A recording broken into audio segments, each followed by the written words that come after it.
earthquakes rattling nerves and property in Oklahoma, our state now ranked the quake capital of the United States. The Corporation Commission and the U.S. Geological Survey blaming much of the shaking on wastewater injection. Joining us now with an alternative plan, State Representative Richard Morset, and live via Skype, Brian Kalt from Fairmont Brine Processing. Thank you both, gentlemen, for joining us. Thank you for having us. Representative Morset, we'll start with you. Our state has already reduced wastewater injection by 40% in high seismicity areas. How much more do we need to see in a reduction in order to stop the shaking? Well, we need to reduce it a lot, and I question that 40% mark. It must have been the Corporation Commission that put out those numbers, okay? Until this legislature, until I started making noise about this, they basically made it a voluntary plan. Please, we wish you would stop doing this, even though it's causing 4.0 earthquakes in Edmond. When I finally started questioning their behavior, all of a sudden they started reacting. They were slow to the problem. They were a day late and $1 short. Now that the heat is on them, they're claiming that it's down by 40%. I question that numbers. The point is this: we can drill for commodities in a safe, environmental way without causing man-made earthquakes. That's why we have Brian coming to the state on June the 14th. There's a way to do this in an economical way, in a safe way. You could still drill, but you don't have to pour billions and billions of gallons into the earth, causing man-made earthquakes. Yeah, Representative Morset, actually, I want to jump out to Brian real quick. Brian, if you can explain what the process is in terms of, instead of injecting that wastewater back into the earth, where it's then causing these earthquakes, scientists say, what do you do with the water instead? Sure. We are simply an alternative to deep well injection. So through evaporation and crystallization, we are able to receive the flow back and produce water that returns to the Earth's surface.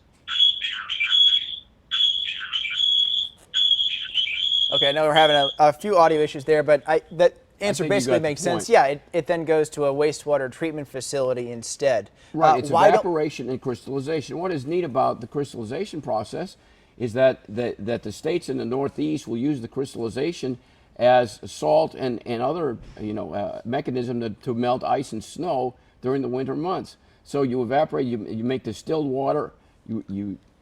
This process makes the water reusable as well as the crystallization. So why haven't we been using this from the get-go? Is this a lot more expensive? Who's going to foot the bill for this? No, it's not a lot more expensive. It is going to have a slight increase in cost.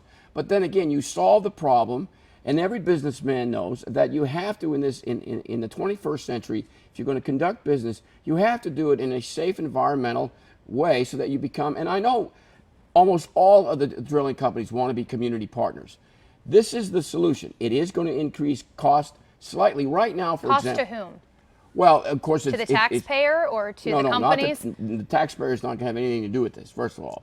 It's going to be the producers, okay? The drills. Right now, it's costing them 52 cents a barrel to re-inject this brine water into the earth, the saltwater injection wells. It may cost up to $1 a barrel for this processing cost. But what you're doing, though, is you're solving a major environmental problem while continuing to drill for the commodity. There'll be a slight, but we all know that oil and gas prices are rising, and we suspect they're going to continue to rise over the next few years.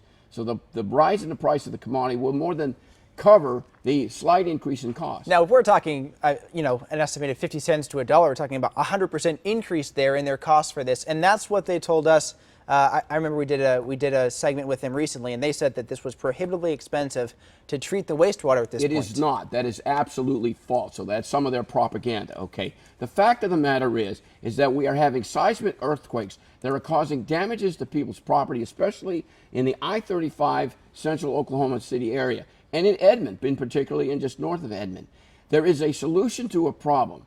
I am absolutely convinced that the drillers and the operators will accept this plan because it makes drilling to continue as well as solve the problem of man-made earthquakes. You're killing two birds with one stone.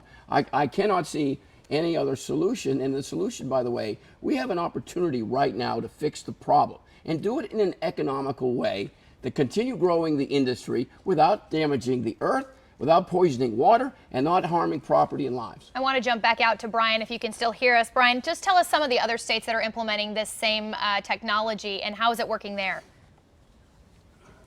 So right now, the evaporation and crystallization process is being utilized in the Appalachian Basin, and we are receiving wastewater from the natural resource extraction process from 3 states, which is Pennsylvania, Ohio, and West Virginia. Do they have similar terrain that we have here in Oklahoma? Is this the same exact process that we would see here? Yes, the fluid is very similar in characteristic, and this process would be very beneficial in the state of Oklahoma. Now, I have a question about the facilities, and Representative Morissette, I'll go to you. You need to first build the facility, but then secondly, you have to transport this material that is sometimes radioactive to these facilities instead of leaving them right there when on you say site. radioactive, I don't know where you're going with that. But anyway, Brian can talk about, he's already been approved for a $90 million plan here. It's in the developmental process.